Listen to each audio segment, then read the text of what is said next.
Alright, so I figured that it would actually be helpful to just talk through a roof washing while I'm showing you exactly what it looks like from my point of view while I'm washing the roof. So this video is just going to be kind of an overview of the roof wash that we did this morning. I'll point out a few different things.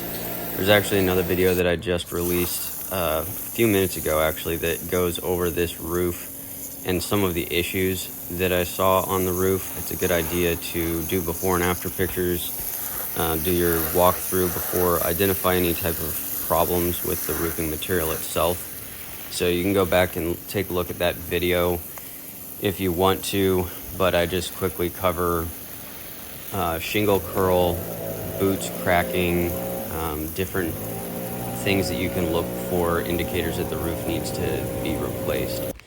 So what you don't see in this video is all the prep work. The longest part of cleaning a roof is your prep work. So once we get to a customer's house, I have my team member go and hook up the hose, and that's gonna get our tanks pre-filled. So they're gonna be filling up while I'm talking to the customer, making sure that we have everything on the job ticket that the customer wants done. For this house, it was a duplex, so we were only cleaning one side of the roof. It turned out to be about 1,500 square feet of surface area to clean. And this job was, I want to say, about $450. And it took us from start to finish about 45 minutes. So this video is only 7 minutes long because that's the part of actually washing the roof only took 7 minutes.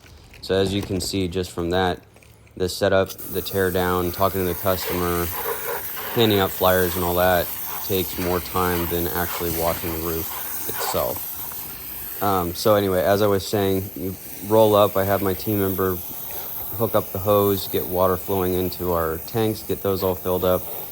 And then I talk to the customer, and while I'm talking to the customer, he's setting up ladders.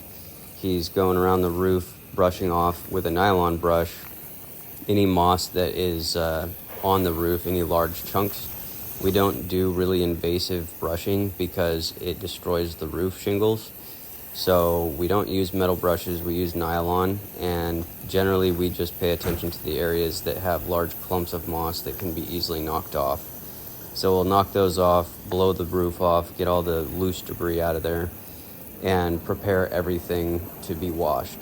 The last step before actually washing the roof is wetting everything down around the property, making sure that there's no plants, flowers, potted plants that are underneath the roof line where they might get splashed or get overspray on them. So all of that stuff goes into preparation, and then what you see me doing up here is just the wash part, which is really the easiest part of it. So I start on the furthest part away from the truck. That way I know I've got enough hose pulled out for me.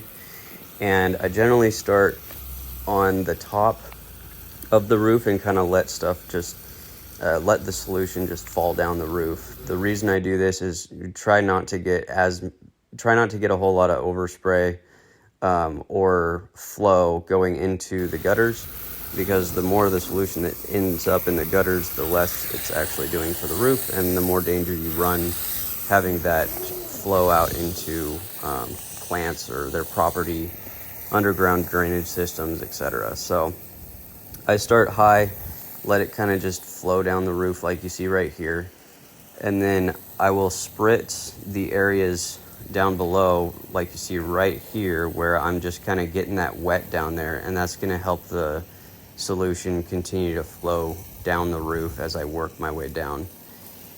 So some areas that you want to make sure you don't forget is up underneath little lips and junction points between shingles, in front of vents and behind vents, around all the vents. Sometimes you have to hit them from multiple angles to make sure you get up underneath there or inside of it. Now granted, I say inside, but you're not spraying inside the vent itself.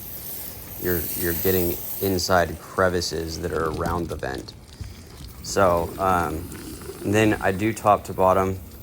Obvious reasons for that is that everything flows down. So if I treat the top, Some of it will flow down the roof and get on the lower roof, and then I just get down to that section. I'm not dragging my hoses through already treated areas, and I'm not doubling up on my work.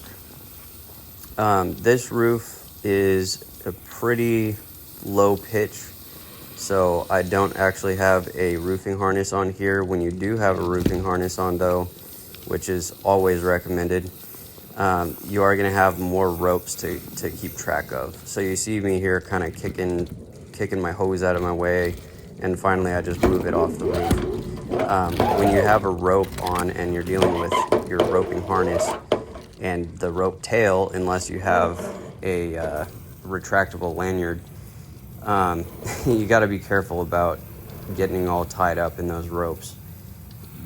The roping system or the roofing harness system is intended to keep you safe, but it can actually become a dangerous thing if you don't keep track of where everything's at while you're on the roof. So as I finish up the roof here, we want to think about how to break down efficiently and what things need to be done to be able to close out with the customer and get on to the next job.